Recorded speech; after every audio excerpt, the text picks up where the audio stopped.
Hello, good afternoon. Welcome to learning history academy. कैसे हैं आप लोग? आज का हमारा जो टॉपिक रहेगा क्लास 7th का चैप्टर 5 है ये, जिसमें मैं जनजाति के बारे में बात कर चुकी हूँ। आज हम पढ़ेंगे अहोम जनजाति। अहोम लोग मौजूदा म्यांमार से आकर 13वीं सदी में ब्रह्मपुत्र घाटी में आ बसे थे। क्वेश्चन कैसे बनता है? क्वेश्चन ऐसे बनता है कि अहोम लोग किस घाटी में आकर बसे थे? तो ब्रह्मपुत्र घाटी में आकर बसे थे। कहाँ बसे थे? देखिए यहाँ पर लिखा हुआ है, आप लोग देख लीजिए। देखिए बिल्कुल ओपनली यहाँ पर लिखा हुआ है, बिल्कुल साफ शब्दों में, कि किस घाटी में आकर बसे थे? ब्रह्मपुत्र घाटी में आकर बसे थे। और कहाँ से आकर बसे थे? म्यांमार से आकर बसे थे। कब बसे थे? 13वीं सदी में आकर बसे थे। 3 क्वेश्चन इसी लाइन से बन गए आपके, राइट। अब हम चलते हैं आगे की तरफ। उन्होंने भूया भूस्वामी लोगों की पुरानी राजनीतिक व्यवस्था का दमन करके नए राज्य की स्थापना की। क्या किया इन्होंने? अहोम लोगों ने क्या किया? जो म्यांमार से अहोम लोग आए थे, कहाँ से? म्यांमार से आए थे ब्रह्मपुत्र घाटी में। इन्होंने क्या किया था? भूया। भूया का मतलब होता है भूस्वामी। देखो इस शब्द को ना बहुत ध्यान से आप अपने माइंड में बिठा लीजिए। भूया का मतलब होता है भूस्वामी। भूस्वामी का मतलब होता है भूमि का स्वामी। जिस पर खेती की जाती है उसका मालिकाना हक होता है, उसका, उसको बोलते हैं भूस्वामी, राइट। चलिए, तो इन्होंने क्या किया? जो ये भूस्वामी थे, भाई भूस्वामी क्यों थे? मैं पिछली क्लास में आपको बता चुकी थी कि ये क्या करते थे? खेती करते थे, है ना। बदल बदल की जगह ये खेती किया करते थे, स्थानांतरित खेती किया करते थे, ठीक है। तो ये भूस्वामी थे। तो भूस्वामी लोगों की पुरानी राजनीतिक व्यवस्था थी, बिल्कुल सही बात है। तो इनका जो पेशा था ना, वो क्या था? राजनीतिक व्यवस्था क्या थी? भूस्वामी भूस्वामी लोगों की ये क्या थी? पुरानी राजनीतिक व्यवस्था थी। इनकी पुरानी व्यवस्था कौन सी थी? राजनीतिक, राजनीति करना, ठीक है। क्या था? राजनीतिक व्यवस्था थी। क्वेश्चन बनता है यहाँ पर, जैसे गौंड जनजाति में मैंने आपको बताया था कि लोग क्या करते थे? खेती पर डिपेंड थे, इधर उधर जाकर स्थानांतरित खेती किया करते थे। तो यहाँ पर भी कुछ भूस्वामी देखे गए हैं। तो भूस्वामी क्या होते हैं? जो भूमि के स्वामी होता है, ठीक है। तो इन्होंने क्या बोला? इन्होंने क्या, इनके पास ना राजनीतिक व्यवस्था थी, एक पुरानी एक राजनीतिक व्यवस्था थी, ठीक है। उसका दमन करके उन्होंने क्या किया? यहाँ पर नए राज्य की स्थापना की। कहाँ पर? ब्रह्मपुत्र घाटी में, ठीक है। 16वीं सदी के दौरान उन्होंने चुटियों और कोच हाजों के राज्यों को अपने राज्य में मिला लिया। Very important questions. उन्होंने राजनीतिक व्यवस्था को दमन करके, और किसको? चुटियों और कोच हाजों के राज्य को अपने राज्य में मिला लिया। अब उन्होंने राजनीतिक व्यवस्था का दमन तो किया, तब नए राज्य की स्थापना तो की उन्होंने। पर नए राज्य की स्थापना तो वो जब ही करेंगे ना, तो कोई नया पुराना राज्य होगा वहां पर, तभी तो नए राज्य की स्थापना करेंगे। तो कौन से वो राज्य थे? चुटियों और कोच हाजों के राज्यों को अपने राज्य में मिलाकर और नए राज्य की स्थापना कर दी। छुट्टियों जो बोलते हैं 1523 की बात है, कोच हाजो जो 1581 की बात है, ठीक है। अपने राज्य में लाके एक नए राज्य की स्थापना कर दी उन्होंने। उन्होंने कई अन्य जनजातियों को भी अपने अधीन कर लिया। ये भी जनजाति थे और कई जनजातियों को अपने राज्य में मिला लिया। अहोमों ने एक बड़ा राज्य बनाया और इसके लिए 1530 के दशक में, इतने वर्षों पहले, आग्नेय अस्त्रों का इस्तेमाल किया। अब देखो आग्नेय अस्त्रों का इस्तेमाल यहाँ पर भी मिलता है, जो कि मैंने आपको बताया था बाबर के समय में भी। बाबर ने भी क्या किया था? आग्नेय अस्त्रों का इस्तेमाल किया था, ठीक है। उसने जो, उन्होंने जो किया था 1565 में किया था। बाबर ने कब किया था? पानीपत के युद्ध में किया था। आग्नेय अस्त्रों का जो प्रयोग किया था और तोप खानों का प्रयोग किया था 1565 में किया था। और इन्होंने 1530 के दशक में किया था। इतने वर्षों पहले इन्होंने आग्नेय अस्त्रों का इस्तेमाल कर लिया था, ठीक है। 1660 तक आते आते वे उच्च स्तरीय बारूद और तोपों का निर्माण करने में सक्षम हो गए। अब ये क्या करते? आग्नेय अस्त्रों का इस्तेमाल करने लगे और बारूद और तोपों का भी निर्माण करने लगे। इसी बारूद और तोपों का निर्माण उन्होंने पानीपत के युद्ध में बाबर ने किया था, इब्राहिम लोदी को हराने में। इब्राहिम लोदी हार गया था और इस तरीके से बाबर ने क्या किया था? दिल्ली में मुगल वंश की स्थापना की थी, राइट। जो मैंने आपको पढ़ाया था पिछली क्लास में, ठीक है। इसी का प्रयोग किया था उसने, ठीक है। अब आगे आ जाते हैं, आप आगे देखते हैं। अब ध्यान से आप पढ़िएगा कितने क्वेश्चन यहाँ से बन गए। चुटियों और कोजो हाजो को हराया था इन्होंने, अहोम लोगों ने, ठीक है। और पुरानी व्यवस्था कौन सी थी? राजनीतिक व्यवस्था थी उनकी। Very important question. तीसरा क्वेश्चन यहाँ से कि उन्होंने आग्नेयास्त्रों और बारूद और तोपों का निर्माण किया अहोमों ने, ठीक है। लेकिन अहोम लोगों को दक्षिण पश्चिम में कई आक्रमणों का सामना करना पड़ा। कहाँ पर? दक्षिण और पश्चिम में कई आक्रमण का सामना करना पड़ा, दक्षिण और पश्चिम में। 1662 में मीर जुमला के नेतृत्व में मुगलों ने अहोम राज्य पर हमला कर दिया। देखो, मुगल वंश की स्थापना की थी और मुगलों ने क्या किया? अहोम राज्य पर आक्रमण कर दिया। किसने? 1662 में मीर जुमला के नेतृत्व में। किसने? मुगलों ने अहोम राज्य पर। क्वेश्चन पूछा जाता है कि अहोम राज्य पर किसके नेतृत्व में अहोम राज्य पर आक्रमण हुआ था? तो मीर जुमला के नेतृत्व में हुआ था। मीर जुमला किसमें थे? मुगलों के शासनकाल में थे, सेनापति थे मीर जुमला, ठीक है। तो इन्होंने क्या किया? मीर जुमला के नेतृत्व में मुगलों ने अहोम राज्य पर आक्रमण कर दिया, राइट। बहादुरी से सामना करने के बावजूद अहोम लोगों की पराजय हुई। क्या हुई? जब उन्होंने बहादुरी से सामना तो किया इनका, ठीक है, लेकिन अहोम लोगों की पराजय हो गई। क्या हो गई? अहोम लोगों की पराजय हो गई। तो इसी तरीके से मैंने गोंड के बारे में आपको बताया था कि गोंड में, अभी देखो थोड़ा सा मैं थोड़ा हटके चलूंगी इस टॉपिक से।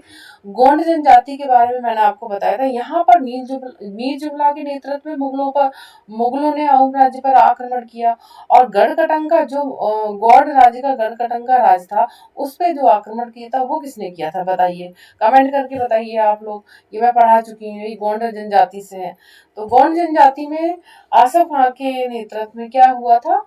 आसफ खां के नेतृत्व में गोंड यानी कि गढ़कटंका पर आक्रमण हुआ था। जब दलपत की पत्नी दुर्गावती ने क्या किया? दुर्गावती ने शासन को संभाला था, ठीक है। दलपत कौन थे? दलपत गौड़ राज्य के राजा थे दलपत। उन्होंने राजकुमारी से विवाह किया था दुर्गावती से। जब उनकी कम उम्र में मृत्यु हो जाती है शादी के बाद, तो दुर्गावती ने राजपाट को संभाला था। तो दुर्गावती जब राजपाट को संभाल रही थी, तो आसफ खां ने नेतृत्व किया। आसफ खां के नेतृत्व में उनकी सेना ने आक्रमण कर दिया था गढ़कटंका पर, यानी कि गोंड राज्य पर। मतलब दुर्गावती की हार हुई थी उसमें। इसी तरीके से यहाँ पर किसने किया? मीर जुमला के नेतृत्व में मुगलों ने अहोम राज्य पर आक्रमण कर दिया, ठीक है। और फिर अहोम राज्य की हार हो गई। लेकिन उस क्षेत्र पर मुगलों का प्रत्यक्ष नियंत्रण ज्यादा समय तक बना नहीं रहा। बिल्कुल सही बात है। जैसे कि गोंड राज्य में हमने बताया था, आक्रमण किया, कुछ चीजों को अपनी तरफ कर लिया था, हाथियों को ले लिया था, कुछ जो सिक्के थे उनको ले लिया था, और हाथी जो युद्ध में काम आते थे, तो आसफ खान ने क्या किया था? अपने ओर मिला लिया था, उनके बहुत सारे हाथियों को ले लिया था। गढ़कटंका में क्या थे? हाथी बहुत ज्यादा थे, तो हाथी को ले लिया था। और कुछ संपत्ति जो बची थी, कुछ पार्ट बचा हुआ था, वो क्या? चंद्र शाह को दे दिया था। चंद्र शाह कौन था? वीर नारायण किसका पुत्र था? दलपत का पुत्र था वीर नारायण। और वीर नारायण के चाचा चंद्र शाह को थोड़ा सा हिस्सा दे दिया था, ठीक है। जिससे आगे चलकर क्या थोड़ा सा हिस्सा मिला था उनको, चंद्र शाह को। दुर्गावती ने तो अपनी मतलब सुसाइड कर ली थी, आत्महत्या कर लिया था, समर्पण कर दिया था। तो बचे कौन थे? चंद्र शाह बचे थे। फिर वो आगे चलकर क्या गोंड राज्य पर, फिर गोंड राज्य कुछ दिनों तक चला था, और फिर क्या किया था? बुंदेलों और मराठों ने उनके ऊपर आक्रमण कर दिया था। तो कुछ समय तक वो चलते रहे थे, ठीक है।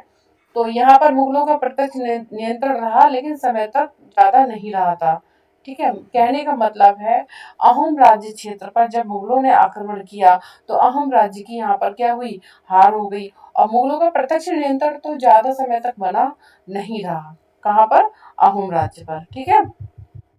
चलिए, अहोम राज्य बेगार पर निर्भर था। वेरी इंपॉर्टेंट क्वेश्चंस, ठीक है। यहाँ से ये क्वेश्चन आ चुका है। अहोम राज्य किस पर निर्भर था? बेगार पर निर्भर था।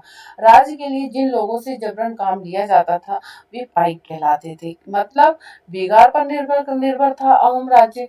राज्य के लिए जिन लोगों से जबरन काम लिया जाता था, मतलब वो क्या कहलाते थे? पाइक कहलाते थे। जबरन काम किनसे लिया जाता था? श्रमिक होते थे, तो श्रमिकों को क्या कहा जाता था? पाइक कहा जाता था। यहाँ से भी क्वेश्चन आ चुका है, ठीक है। तो जिन लोगों से जबरन काम लिया जाता था वे पाइक कहलाते थे।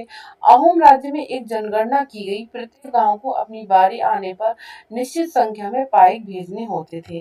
अहोम राज्य में जब एक जनगणना की गई थी अहोम राज्य में, तो प्रत्येक गांव को क्या अपनी बारी आने पर निश्चित संख्या में पाइक भेजने होते थे। पाइक का मतलब क्या होता है, श्रमिक होता है। पहले ही बोला गया है कि अहीम राज्य किस पर था, निर्भर था, बेगार पर। मतलब उनसे श्रमिकों से काम करवाया जाता था और वो श्रमिक क्या कहलाते थे, पाइक कहलाते थे, पाइक। ठीक है। तो क्या करते थे कि जब बारी बारी से हर गांव की बारी आती थी पाइक भेजने की, ठीक है, श्रमिक भेजने के राज्य में। इनके इसके लिए जनगणना के बाद सघन आबादी वाले इलाकों से कम आबादी वाले इलाकों में लोगों को स्थानांतरित किया गया था। कैसे? जनगणना के बाद जब कोई ज्यादा भारी आबादी होती है ना, वाले इलाकों से कम आबादी वाले इलाकों में लोगों को भेज दिया गया था। इस प्रकार अहोम कुल टूट गए। क्या हुआ, जब लोगों का स्थानांतरित होता गया इधर से उधर, तो अहोम क्या थे, अहोम और गोंड क्या थे, ये कुल जनजातियां कुल में विभाजित करके रहते थे, कुल बनाकर रहते थे। ठीक है। तो ये कुल जो थे ना टूट गए। 17वीं शताब्दी का पूर्वार्ध पूरा होते होते प्रशासन खासा केंद्रीकृत हो चुका था। ठीक है। प्रशासन कैसा होता हो चुका था, केंद्रीकृत हो चुका था। लगभग सभी वयस्क पुरुष युद्ध के दौरान सेना में अपनी सेवाएं प्रदान करते थे। क्या करते थे, मतलब जो भी पुरुष होते थे ना युद्ध के दौरान सेना में अपनी सेवाएं देते थे। सेवाएं बहुत तरीके से दी जाती थी। ठीक है। दूसरे सेवाएं कैसे, जैसे कि युद्ध में पैदल सेना बनकर, ठीक है, युद्ध में तलवार चलाना, युद्ध में तीर चलाना, है ना, युद्ध में तोपे चलाना, जैसे पीछे मैं बात कर चुकी हूँ, तोपों का निर्माण हो चुका था, आग्नेय शास्त्र का निर्माण हो चुका था। इस तरीके से सेवाएं देते थे। जैसे वहां पर कुछ हाथियों का प्रयोग होता था, हाथियों को जब सेना में प्रयोग करते थे, है ना, तो उनको भी घास खिलाने के लिए, चारा खिलाने के लिए लोगों की जरूरत पड़ती थी। तो ऐसी सेवाएं प्रदान करते थे। ठीक है। दूसरे समय में वे बांध, सिंचाई व्यवस्था इत्यादि के निर्माण या अन्य सार्वजनिक कार्यों में जुटे रहते थे। देखो वहां पर क्या था, दूसरे समय, और अगर युद्ध नहीं होता था तो युद्ध के बिना, युद्ध से हटकर वो क्या काम करते थे, बांध, सिंचाई व्यवस्था इत्यादि के निर्माण में, सार्वजनिक कार्यों में वो जुटे रहते थे। अहोम लोग चावल की खेती के नए तरीके भी अमल में लाए। वेरी इंपॉर्टेंट क्वेश्चन, यहाँ एक आपको ऑब्जेक्टिव क्वेश्चन में बनाकर दे दिया जाएगा कि अहोम लोग चावल किस खेती के लिए तरीके अमल में लाए थे। तो चावल की खेती को वो अमल में लेकर आए थे। और किसको, चावल की खेती को अमल में लेकर आए थे। ठीक है। तो ये मैंने आपको बताया, बेगार पर डिपेंड था अहोम राज्य, और पाइक संबंधित है अहोम राज्य से, श्रमिक होते थे। ठीक है। और अपनी सेवाएं देनी पड़ती थी राज्य को, लोगों को, और ये चावल की खेती के नए तरीके अमल में लाते थे। ठीक है। अहोम समाज कुलों में विभाजित था, जिन्हें खेल कहा जाता था। अभी मैंने आपको बताया था कि अहोम राज्य किसमें विभाजित था, कुलों में विभाजित था, जिसको क्या कहा जाता था, खेल कहा जाता था। देखो अब ऐसे क्वेश्चन, और ये क्वेश्चन बना हुआ है, ये बिल्कुल डिट्टो क्वेश्चन बना हुआ है, सीटेट में बिल्कुल क्वेश्चन बना हुआ है, अदर एग्जाम में भी ये क्वेश्चन बना हुआ है, पीजीटी हिस्ट्री में भी ये क्वेश्चन बना हुआ है। अहोम समाज कुलों में विभाजित था। क्वेश्चन बनता है कि अहोम समाज किसमें विभाजित था, कुलों में विभाजित था, जिसे खेल कहा जाता था। देखो जो मैं पढ़ाती हूँ ना आपको, स्टोरी की तरह सुना करें आप, तभी आपको बहुत अच्छे से चीजें समझ में आ जाएंगी। ठीक है। वहां दस्तकारों की बहुत कम जातियां थी, इसलिए अहोम क्षेत्र में दस्तकार निकटवर्ती क्षेत्रों से आए थे। मतलब दस्तकारों की जो जातियां थी अहोम में बहुत कम थी। तो ये दस्तकार जो श्रेणियां थी निकटवर्ती, यानी कि आसपास के जो क्षेत्र थे ना वहां से आती थी। एक खेल के नियंत्रण में प्राय कई गांव आते थे। अब वेरी इंपॉर्टेंट क्वेश्चन, खेल क्या थे, खेल कुल थे। कुलों को क्या कहा जाता था, खेल कहा जाता था। और खेल के नियंत्रण में क्या होते थे, कई गांव आते थे। खेल के नियंत्रण में कितने गांव आते थे, कई गांव आते थे खेल के नियंत्रण में। ठीक है। चलिए, किसान को अपने ग्राम समुदाय के द्वारा जमीन दी जाती थी। किसान को अपने ग्राम समुदाय के द्वारा जमीन दी जाती थी। समुदाय की सहमति के बगैर राजा तक इसे वापस नहीं ले सकता था।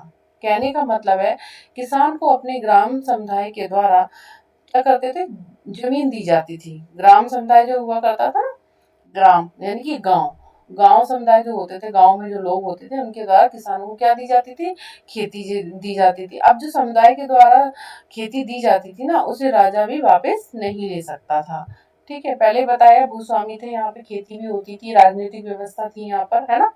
ये ये ऐसे क्वेश्चन यहाँ से बनते हैं अहोम से। शुरुआत में अहोम लोग अपने जनजातीय देवताओं की उपासना करते थे। क्या करते थे, इनके देवता भी थे, देवी देवता भी थे, तो ये जनजातीय देवताओं की उपासना करते थे। लेकिन 17वीं सदी के पूर्वार्ध में ब्राह्मणों के प्रभाव में बढ़ोतरी हुई। तो यहाँ पर 17वीं सदी में क्या देखा जा रहा है, ब्राह्मणों की बढ़ोतरी होती है। मंदिरों और ब्राह्मणों को राजा के द्वारा भूमि अनुदान में दी गई थी। क्या, मंदिरों और ब्राह्मणों को राजा के द्वारा भूमि अनुदान में दी गई थी। मतलब जो अहोम राज्य के जो राजा थे, तो जब यहाँ पर ब्राह्मणों की ज्यादा वो देखी गई ना, बढ़ोतरी, और बढ़ोतरी कैसे देखी गई थी, जो ये जनजाति थी, अहोम जनजाति, गोंड जनजाति, ये तो जनजातियां थी ना, तो धीरे धीरे जब इनकी शक्ति बढ़ने लगी थी ना, तो ये राजा के रूप में उभरने लगे थे। तब जब उभरने लगे थे तो ब्राह्मणों की जरूरत हुई, क्योंकि यज्ञ करने होते थे, यज्ञ नहीं करेंगे तब तक राजा नहीं बन सकते, तो ब्राह्मण यहाँ पर देखे गए। जब ब्राह्मण देखे गए तो मंदिर भी बनने लगे। तो फिर ब्राह्मणों और मंदिरों को क्या किया जाने लगा, राजा के द्वारा भूमि अनुदान में दी जाने लगी। अब एक राजा की हम बात करेंगे यहाँ पर, शिव सिंह के राजा के बारे में बात करेंगे। जैसे कि हमने गोंड राज्य में अमन शाह राजा के बारे में बात की थी। अमन शाह का पुत्र कौन हुआ, दलपत हुआ, और दलपत का पुत्र कौन हुआ, वीर नारायण हुआ। इसके बारे में हमने बात की थी ना गोंड राज्य में। उसी तरीके शिव सिंह यहाँ पर होते हैं एक राजा, इसके बारे में हम बात कर रहे हैं अभी। 1714-44 का इनका शासन काल रहा है, कि काल में हिंदू धर्म वहां का प्रधान धर्म बन गया था।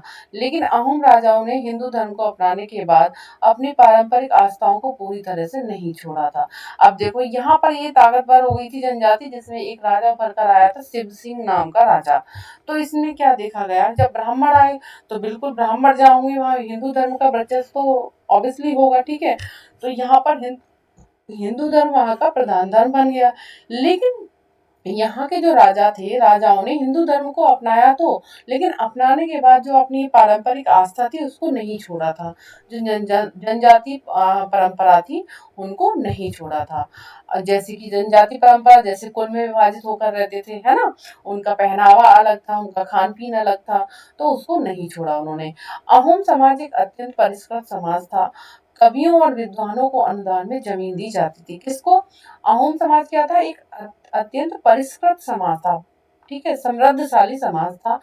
कवियों और विद्वानों को अनुदान में जमीन दी जाती थी। अभी हमने क्या पढ़ा, मंदिरों और ब्राह्मणों को भी जमीन दी गई, और कवियों और विद्वानों को भी जमीन दी गई। क्यों दी गई, क्योंकि कवि और विद्वान इनके बारे में प्रशंसा करते थे, इसलिए। नाट्य कर्म को प्रोत्साहन दिया जाता था। किसको, नाटक किए जाते थे यहाँ पर। संस्कृत की महत्वपूर्ण कृतियों का स्थानीय भाषा में अनुवाद किया गया।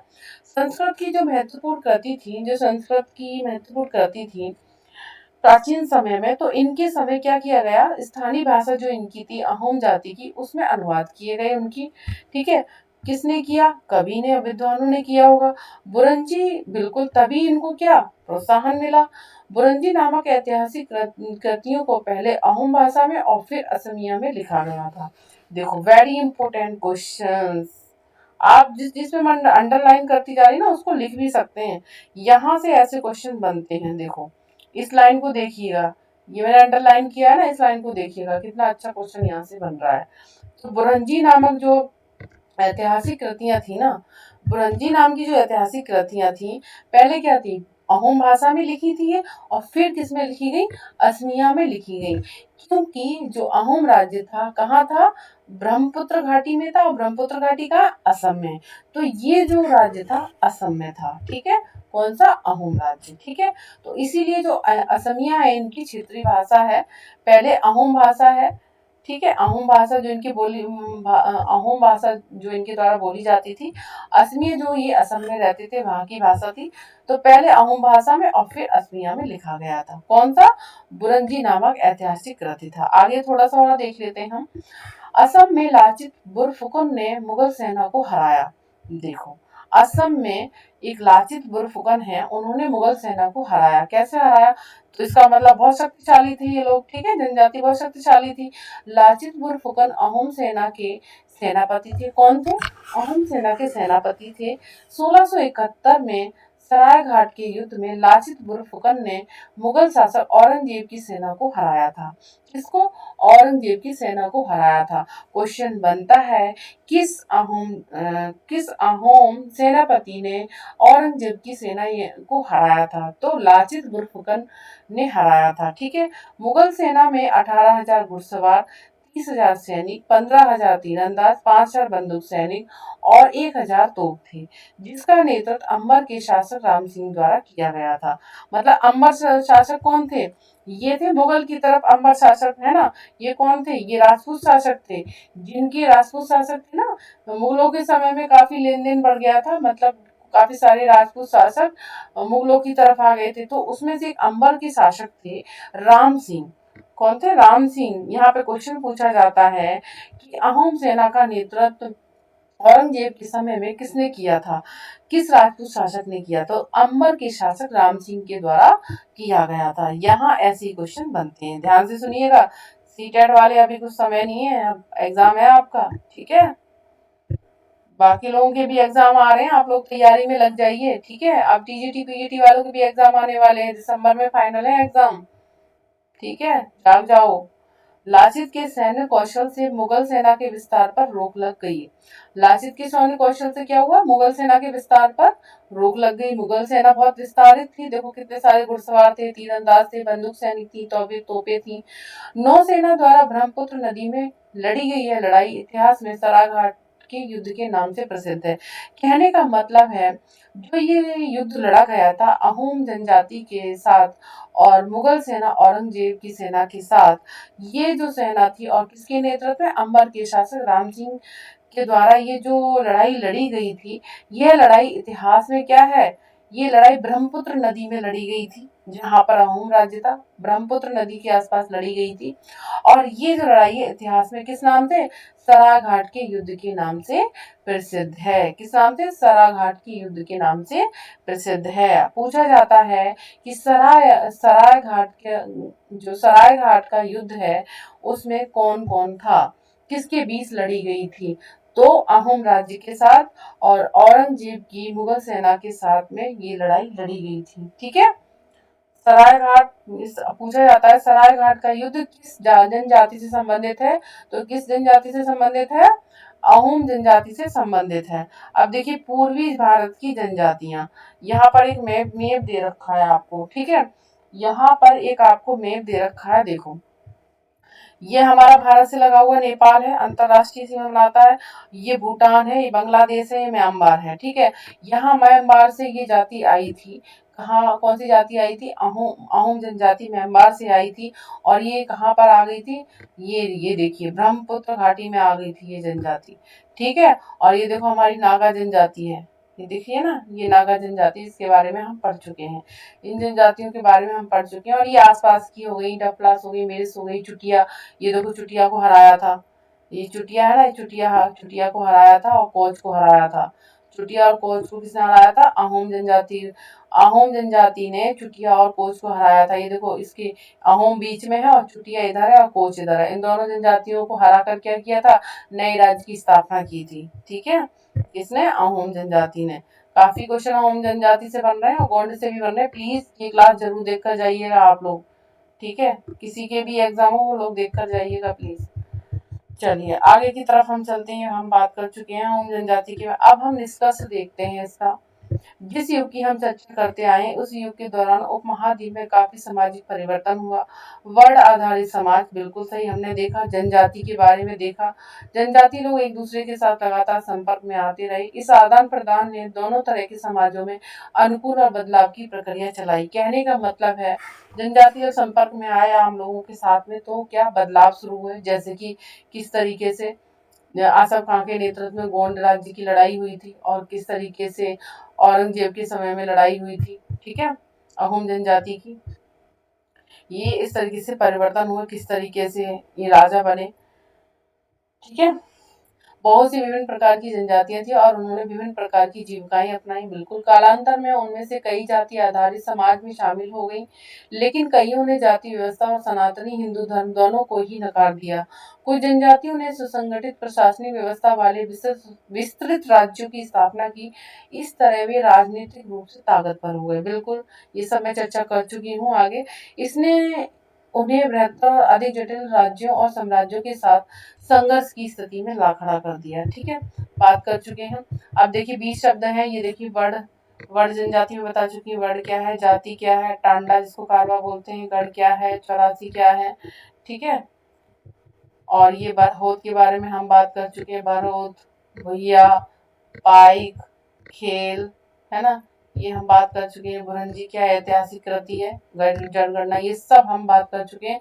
ये जो 20 शब्द आपके दे रखे हैं ना, यहाँ से कोई इनको उठाइए और आराम से आप एनसीईआरटी हिस्ट्री में इन वर्ड को ही पढ़िएगा। इन वर्ड को भी पढ़ के चले जाते हैं ना, अगर आपके पास समय कम है तब भी आपके एग्जाम में काफी क्वेश्चन यहाँ से बन जाएंगे।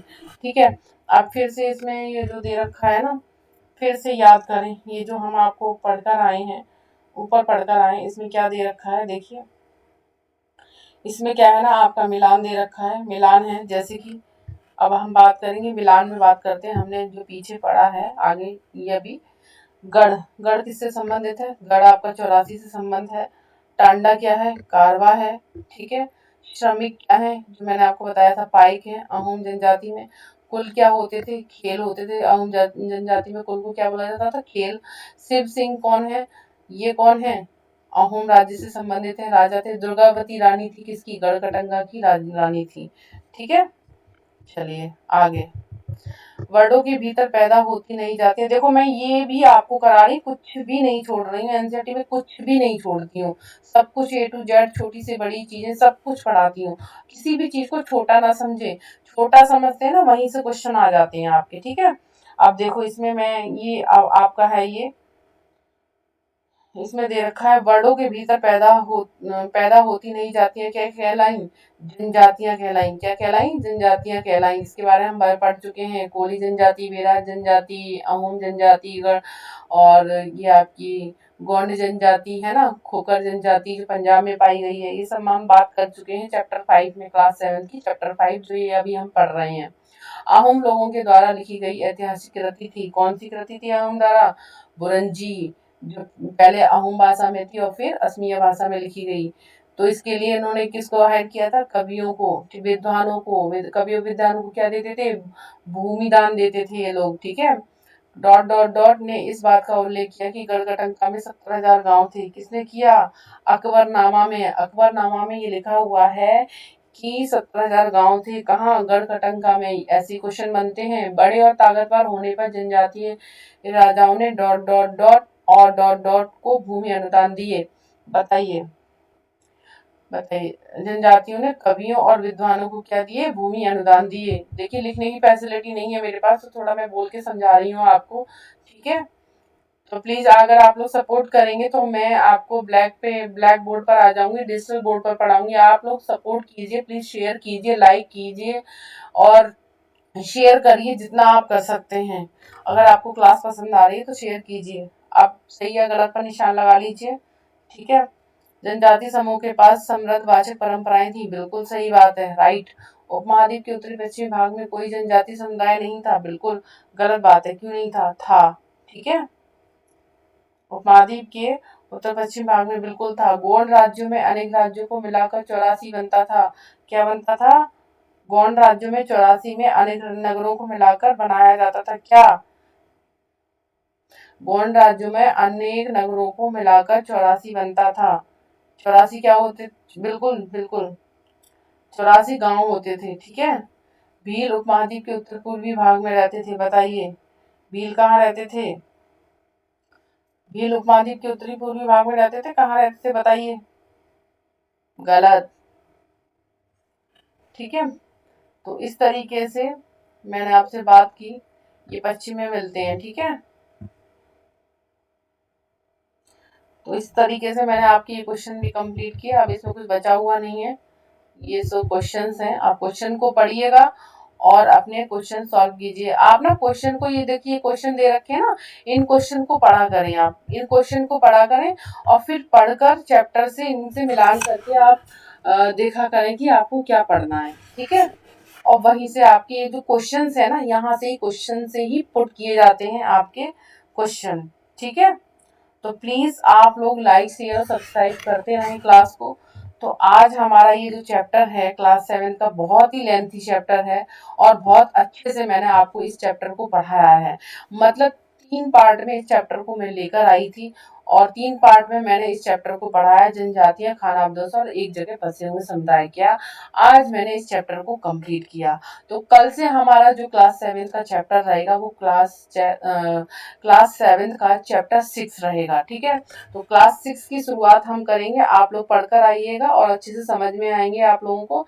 तो प्लीज जिन लोगों की अभी तैयारी चल रही है अच्छी बनाए रखें, अब ज्यादा समय नहीं बचा है।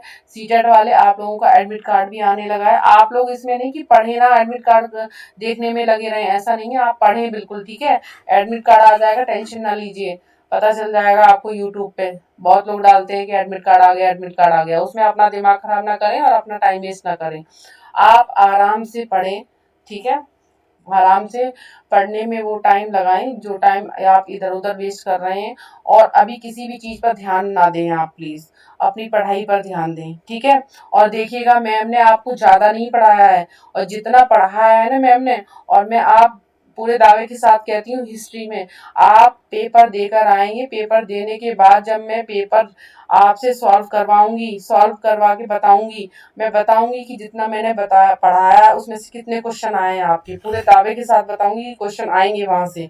और मैंने ज्यादा नहीं पढ़ाया है आपको, क्लास 6 की और क्लास 7 की अब चल रही है, क्लास 6 की कंप्लीट कराई है मैंने अभी, और क्लास 7 में मैंने आपके 5 चैप्टर अभी कंप्लीट करा दिए हैं। मतलब आपके एग्जाम तक मैं आपके 6 या 7 चैप्टर कंप्लीट करवा दूंगी, ठीक है। तो प्लीज आप लोग चैनल को लाइक शेयर और सब्सक्राइब करते रहें।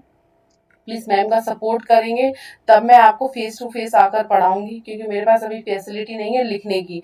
बाई हैंड मैं कैसे लिखूं, मैं सिर्फ हर चीज को बोल भी तो नहीं सकती ना, कुछ चीजें ऐसी होती हैं जो मैं लिखकर भी बताऊंगी आपको, तो वो फैसिलिटी मेरे पास अभी नहीं है। तो इसके लिए भी आपको मेरी हेल्प करनी होगी। और देखिए बिल्कुल फ्री ऑफ कॉस्ट क्लास है, कोई चार्जेस नहीं है अभी इसका, अभी बिल्कुल फ्री ऑफ कॉस्ट है, कोई भी चार्ज नहीं है। क्योंकि मैं अभी चार्ज इसलिए नहीं है क्योंकि अभी मैं इस तरीके से नहीं पढ़ा रही हूँ, डिजिटल बोर्ड पे नहीं पढ़ा रही हूँ, लिखकर नहीं बता रही हूँ, ठीक है। क्वेश्चंस नहीं लेकर आ रही हूँ उस तरीके से, जिस तरीके से मेरे पास फैसिलिटी है उसी तरीके से मैं आपको पढ़ा रही हूँ। बाकी मैम के पास बहुत नॉलेज है इतिहास की, आप टेंशन ना लो, भरा पड़ा है मैम का दिमाग इतिहास से, ठीक है। तो प्लीज लाइक शेयर और सब्सक्राइब करते रहें चैनल को। और इतिहास की बिल्कुल भी आज से टेंशन ना लो, मैम है आपके साथ, मैम कंप्लीट करवाएंगी आपका इतिहास का, ठीक है। इतिहास का सब्जेक्ट मैम आपका बहुत अच्छा करा देंगी, ठीक है। तो प्लीज आप लोग लाइक शेयर और सब्सक्राइब करते रहें चैनल को, ठीक है। और अपनी पढ़ाई टाइम टेबल अपना अच्छा बनाए रखें, प्लीज आपसे मेरी यही वो है, हाथ जोड़कर विनती कि अपना टाइम टेबल पढ़ाई का बनाकर रखें, ठीक है। किसी और चीज पर ध्यान ना दें, अगर आपको पढ़ना है, जॉब लेनी है तो सिर्फ पढ़ने पर ध्यान दो, ठीक है। हेल्थ पर और पढ़ने पर ध्यान दो। तो प्लीज लाइक शेयर और सब्सक्राइब करते रहें। Thank you for watching this session. Bye bye. Take care.